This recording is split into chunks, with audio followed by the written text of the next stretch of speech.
রহিমানগর আজকে BD clean তাদের কার্যক্রম করছে। এটা দক্ষিণ বাজার আলিফ মেডিকেল রোড, এই পয়েন্টে একটা টিম কাজ করছে পরিচ্ছন্নতার কাজে। বিডি ক্লিন রহিমানগরে আমরা দেখতে পাচ্ছি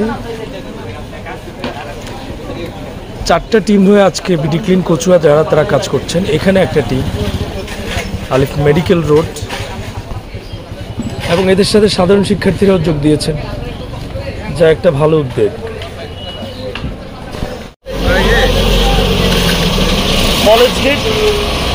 কলেজ গেট দেখতে পাচ্ছেন, পরিচ্ছন্নতা কাজে যুক্ত হয়েছেন। এখানে সাধারণ যে নাগরিক থেকে রাজনৈতিক কর্মী, নেতা, বিডি ক্লিনের সদস্যদের সাথে এরাও এই পরিচ্ছন্নতার কাজে অংশগ্রহণ করেছে, যেটা প্রশংসনীয় বলা যায়।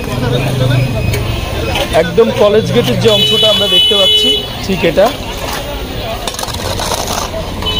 আসলে বছরের পর বছর আবর্জনার নগরী রহিমানগর, এটা হয়তো বা শুরুর উদ্যোগ, কিন্তু কার্যকরী পদক্ষেপটা নিতে হবে বাজার কমিটিকে। এরা হয়তো বা আমাদেরকে রাস্তাটা দেখিয়ে দিচ্ছে, বাট মূল পদক্ষেপটা নিতে হবে বাজার কমিটিকেই, যাতে এই বাজারটা পরিচ্ছন্ন থাকে।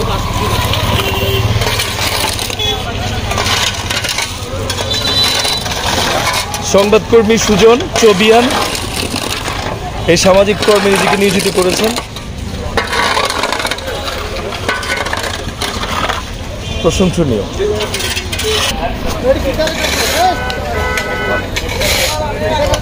আবর্জনা আবর্জনা আবর্জনা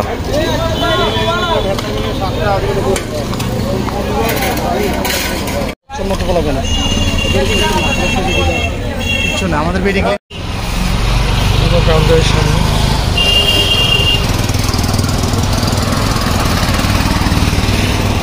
আজকে আমাদের কার্যক্রমটা সম্পর্কে আমরা এখানে কার্যক্রমটা করছি বঙ্গবন্ধু ডিগ্রি কলেজ থেকে।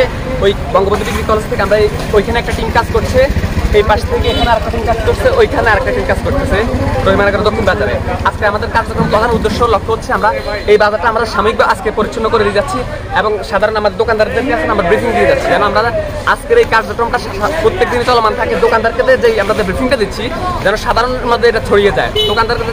দোকানের ময়লাগুলো যেন যেখানে সেখানে না ফেলে, আর আমাদের এই ময়লাগুলো আমাদের কার্যক্রম সবসময় আমাদের চলমান থাকবে।